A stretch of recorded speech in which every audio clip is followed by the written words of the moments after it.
Hey guys and gals, guess who decided to partake in the 100 Heads Challenge? It's me. As part of my New Year's resolution, I want to improve on my portrait drawing. Specifically, I'd like to get better at painting skin tones since my track record isn't the greatest.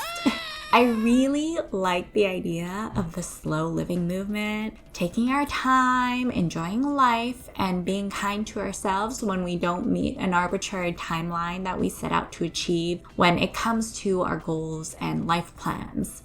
That sort of thing. Maybe I'll talk about this in a future video, but I didn't used to be like this. I was very go, super uptight, and after like a decade of overexerting myself, I just burnt out, like indefinitely. Now the idea of moving through life quickly and trying to squeeze so many things into a day just feels so freaking stressful. I can't handle it anymore. It really sucks the joy out of, living. All of this is to say that I don't plan to complete the 100 Heads Challenge within 10 days. Also, I just found out that it was a 10-day challenge. I thought it was a 100-day challenge, like a daily portrait kind of thing. So am I planning to complete this challenge within 10 days? No way. I'm giving myself a year. I'm giving myself a full year to do a 10-day challenge, yes. And believe you me, 100 portraits within a year is enough of a challenge for me. Thank you very much. I'm currently unemployed, so I've got bigger fish to fry, aka finding a job. And yes, I'm no longer using the word funemployed because after taking a break for 3 months, it is time to start cracking on getting paid. My savings have dwindled. And at the start, I did set out to start looking for a new job officially come January. And since it is currently January, I really have to get on it. So, while the past 3 months I was funemployed, aka unemployed by choice, since I'm starting to look for work, I am now not unemployed by choice. It is definitely not my choice to not have a job. I want one. So that's been taking up not only my time in trying to find jobs and tailor my applications, but also my emotional energy. And that has definitely affected my creativity. But anyways, that is a topic for another day. Also, I have other art-related goals to focus on, and this is just one of them. If you want to hear more of my goals, I did make a very self-indulgent video on my 2024 art-related goals, so I'll link that down below if you want to watch it. But yes, painting portraits and doing the 100 Heads Challenge is just one of my many art goals. Although all of my art goals do involve pacing myself within a realistic timeline that allows room for adjustments, 2024 is a year that will be marked by going easy on myself. The invite is open if you care to join on this journey. I borrowed a couple of books from the library, so maybe they'll help me manage my stress over both nothing and everything. Insert segue here. The 100 Heads Challenge is an art challenge birthed by Ahmed Aldori, sorry if I pronounced that wrong, here on YouTube. I'll link his original video down below. You basically draw 100 heads in 10 days. And another thing that came to a surprise for me is that Mr. Aldori created a Pinterest board with just over 100 reference photos to pull from for this challenge specifically. Okay, I'll admit I came into this challenge with many assumptions. I didn't realize there were certain parameters. I just took the name of the challenge and apparently made my own rules. So I don't know if I can even give it the same name. Maybe instead of the 100 Heads Challenge, I'll call it a close parentheses variation of the 100 Heads Challenge. Yeah, maybe. I don't know. Let's go with it. And I'm not just saying that because I already designed the thumbnail of this video. My negligence aside, it's always a good thing to challenge ourselves and push our art to new heights, albeit slowly. Because at the end of the day, practice is practice, and we gotta take it at our own pace. As per usual, I scoured Pinterest for some reference portrait photos, and I'll link my Pinterest board down below if you feel like doing some portrait drawing too as you watch this video. Or, of course, you can check out Ahmed's Pinterest board. So far, I have about 25 portraits on my board because that's a number that I've drawn out. The board was meant to keep track of the heads that I've drawn so that it'll be easier to go in and look for the original source of said heads. And as I draw more, I'll add more to it. So ideally, I'll have 100 or maybe a few more than 100 heads in that Pinterest board. It feels weird calling them heads. Portraits, heads, same thing, I guess.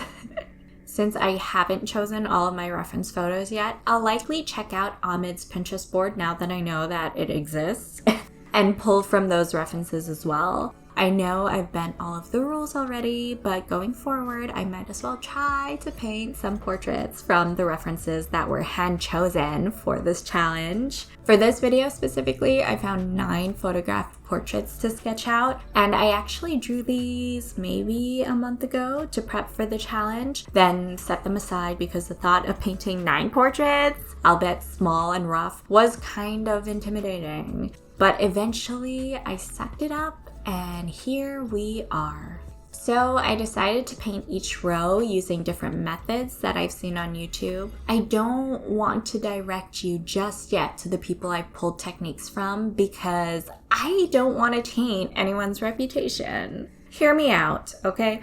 My portraits aren't very good. The techniques? Great, excellent, they work. I'm just not very good at applying them. Not yet, but I don't want you to see these mediocre and below portraits and think that you should avoid the people who inspire me because of my own end result. As I improve, I'll link others down below. Or if you're really curious, let me know in the comments and I'll link to the tutorials and speed paint videos that I pulled from. For the first row of 3, I decided to paint as I normally would to showcase, if anything, the reason why I need help. So I started by putting down a flat wash in a color that matches the skin tone in the photo, except I left the marked highlights blank.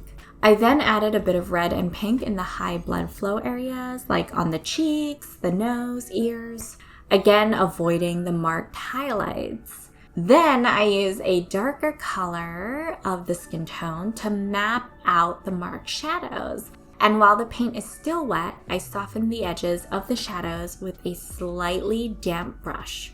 After this step, I go over the entire piece, including the highlights, once or twice with a flat wash, adjusting the hue of each layer accordingly until the person looks like a person, with skin. Afterwards, I take a fine brush to darken the eyes, nose, eyebrows, and anything else that needs to be lined. So with this method used, I present to you 3 splotchy portraits. I actually like how the woman to the very right turned out, but I realized she was significantly lighter in skin tone in my sketchbook compared to the reference. So I went in with one more layer of paint, which ended up making the portrait uneven and a bit muddied. I should have started off darker and used the reference photo as it was meant to be used. Rather than color matching, I focused on the placement of light and shadows to the point where I didn't even realize I was painting a person 3 shades lighter. How embarrassing. I wasn't even painting the same person. I was painting someone else and the reference photo was right next to me that whole time. How does that happen? For the next 3 portraits, I decided to start with an underpainting, which is something I've been experimenting with a bit more lately. I like this method because it adds dimension to a piece before you've even started with the base layer. It provides a guide to lay the rest of the layers down, and I feel like it makes the ugly phase of a painting less panicked since you've already defined a bulk of your values. I also like the idea of figuring out the undertone of a reference portrait and starting with it.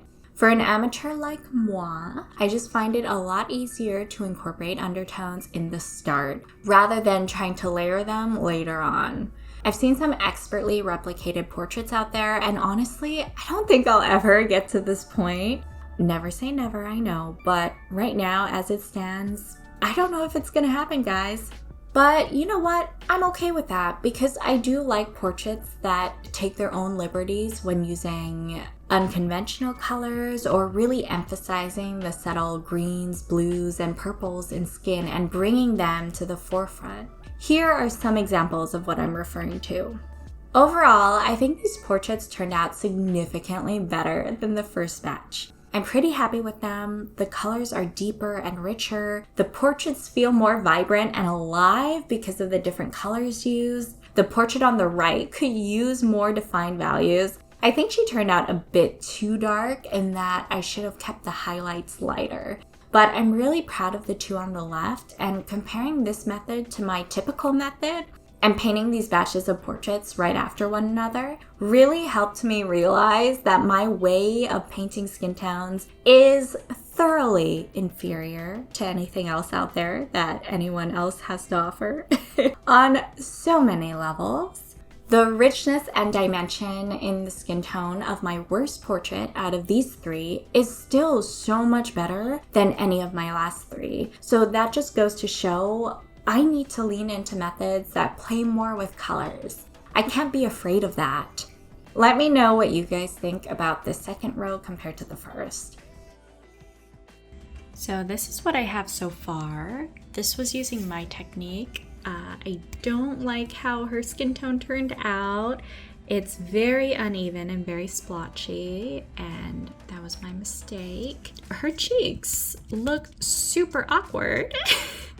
And her skin tone looks a little bit too drab. I think the colors I chose were too cold, so she looks tired, doesn't she? This next method, oh my god, guys, I'm so happy with this. My values here are a bit off. I should have went lighter in places, but I'm really happy with these two here. I think the skin tones are super rich. You can see the layering and you can see some of the colors popping through, like the purples, the yellows. So I'm very proud of this. So far, second row is the best. And it just goes to show that there's always something we can learn from other artists out there, different techniques that can improve your art. Next, I'm gonna move on to this row and I'm gonna try to paint a little bit more free.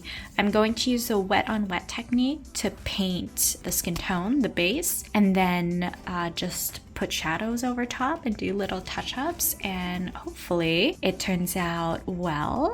Fingers crossed. But so far, really happy with the underpainting technique, and this row here was very relaxing to paint, and the ugly phase was not as intimidating as it normally is. Yeah, I'm really happy with this, and we'll see how this next technique goes. But I think I'm gonna experiment with different techniques and pick and choose different aspects of each one to eventually form my own way of painting portraits.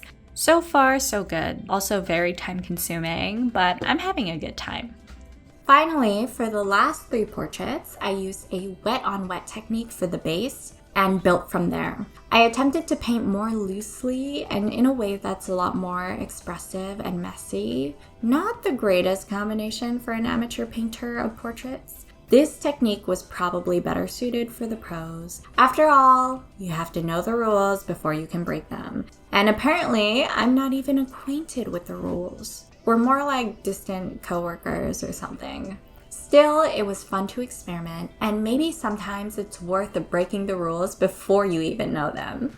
Maybe for me at least, working backwards can be beneficial. My favorite out of these portraits is the bald guy in the middle. I love how he turned out. I kid you not, I think this is the best portrait I've ever painted.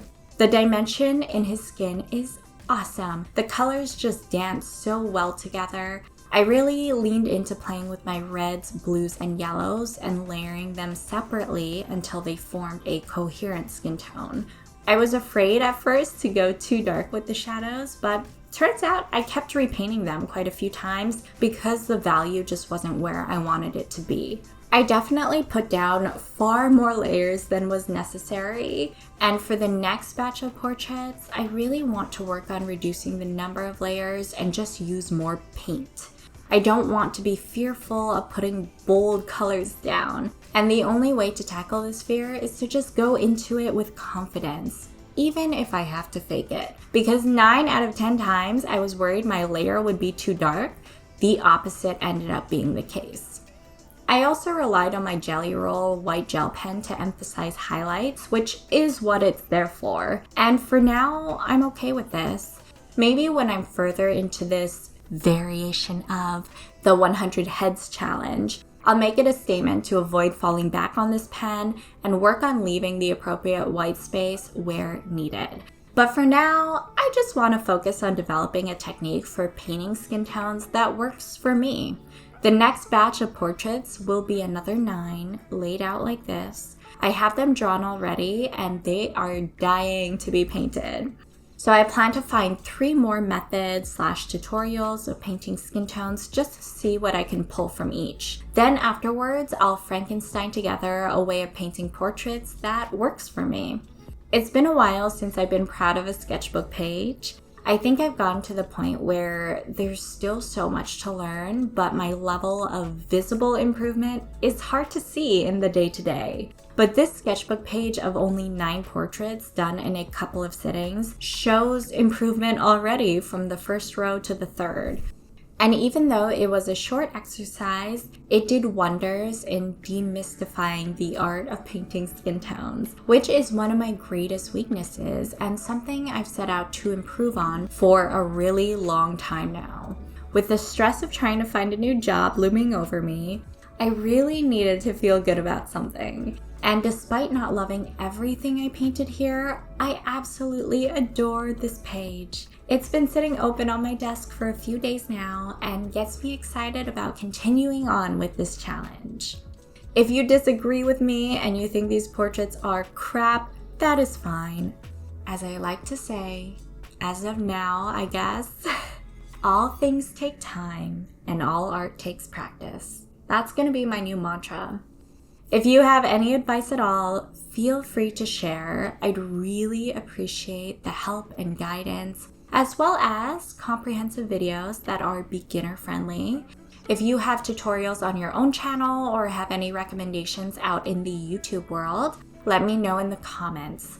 This way, myself and anyone else can scroll down and refer to them as well. Best of luck if you decided to take on the 100 Heads Challenge or any variation of it. Let me know how it's going for you and what liberties you took, if any. I've mentioned in the past that I was kicked out of the YouTube Partner Program because they created a new rule where if you don't post a video or on your community tab in 6 months, you get kicked out and you have to reapply. So I have to meet a watch time threshold, and I would really appreciate any interaction you could give me with this video and my other videos. I'm a little embarrassed to ask, but I really do need your help. I want to get back into the program, and every day I kick myself for not just posting something in my community tab. That way I could have avoided all of this. But I'm about 600 watch hours away, which is quite a bit. So I'd really appreciate you checking out some of my videos. Check out some playlists, play them in the background while you're drawing or cooking or cleaning or doing whatever it is that you do. Allow me to keep you company. I would love that. And while I'd really appreciate you liking, subscribing, and checking out some of my other videos, you of course don't have to. Just take a nap, chill, do whatever makes you happy. And until next time, stay creative. Peace.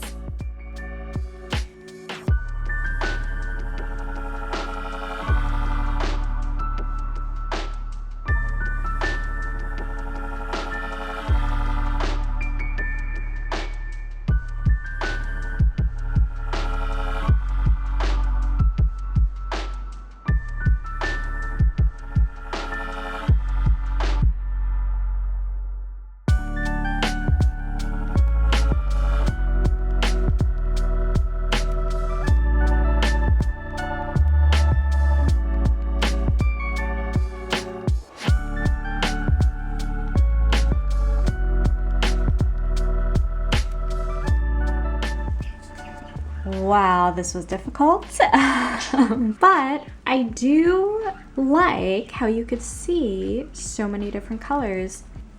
This one did not turn out great. I don't know, I just feel like my values are off.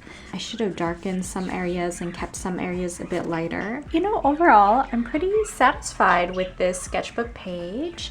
I think my favorite, sorry, you could hear the birds in the background as usual. My favorite portraits are this one here and these two. I really like how they turned out. So I really think there's something to playing with colors and taking my time with layering and not being afraid to lean into the purples and blues and yellows. I just think these pieces here are a lot more dynamic and expressive compared to these three here where I relied on more neutrals and skin tones. She is very yellow. I really messed up on the values here, which is unfortunate because I really like this sketch, but I totally ruined it. Very disappointed in this here. I should have paid more attention to the reference photo and started off painting her skin darker. And again, this one here, not proud of it. Not sure what's going on with her cheeks, girl. It looks like she just put a thick layer of sunscreen on her face. But yeah, overall, look at that. I'm really proud of it. My values can use work, but I'm happy. I'm pretty satisfied. I know the birds are so annoying. I just don't want to move them to the other room. You can say hi to them. Hey guys. Oh, now you're quiet.